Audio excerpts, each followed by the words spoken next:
យកស្បៃមកទុកនៅទីនេះស្អាតណាស់តាមម្ចាស់ស្បៃជាអ្នកណាទៅនឹងក្រអូបណាស់ក្រអូបម្លេះទេស្បៃអើយស្បៃស្បៃមានណាភ័ព្វវាសនា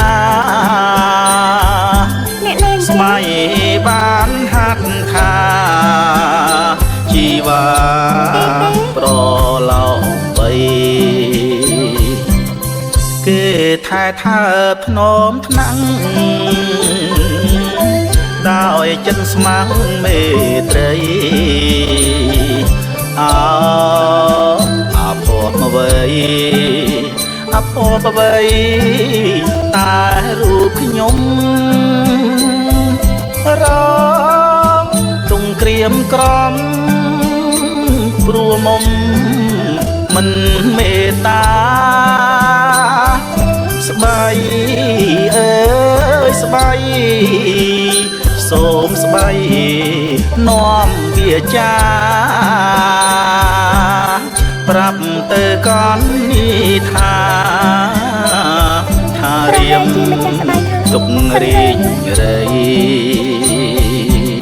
ខ្ញុំពិតជាស្នេហ៍ស្មោះមិនបងប្រែដងដៃព្រៀបបីដូចជារិទ្ធសីអាស្រ័យពឹងគូហៀដូចដួងព្រះចន្ទ្រីមានតារារាចោមចង់ស្បៃ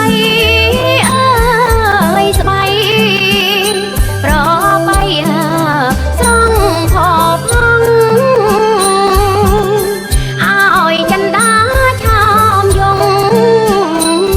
គួចចងចិនចេតនាតែពុំដឹងមិនចាំងអ្នកប៉ិនស្មោះស្មាំងឬយ៉ាងណាឬចៅស្រីឯកា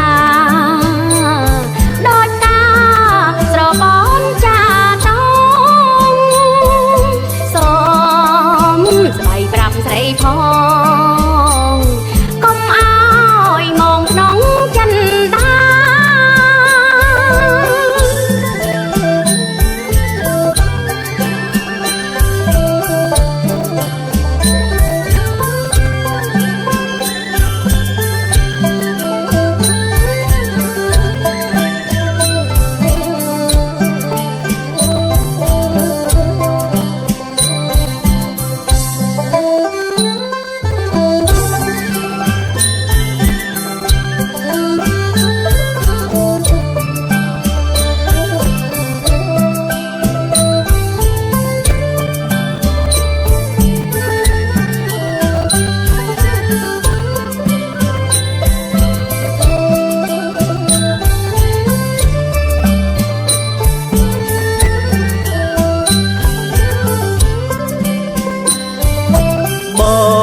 សូមស្បត់ជូ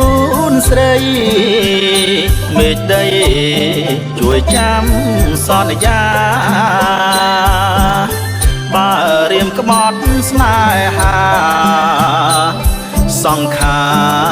រលាយបងទឹកហោមិនដែលហត់ពីងប្រស្បត់ពុំដែលត្រង់អោស្រស់មានទ្រង់ឆោមយងបងសុកចិត្តខ្សែ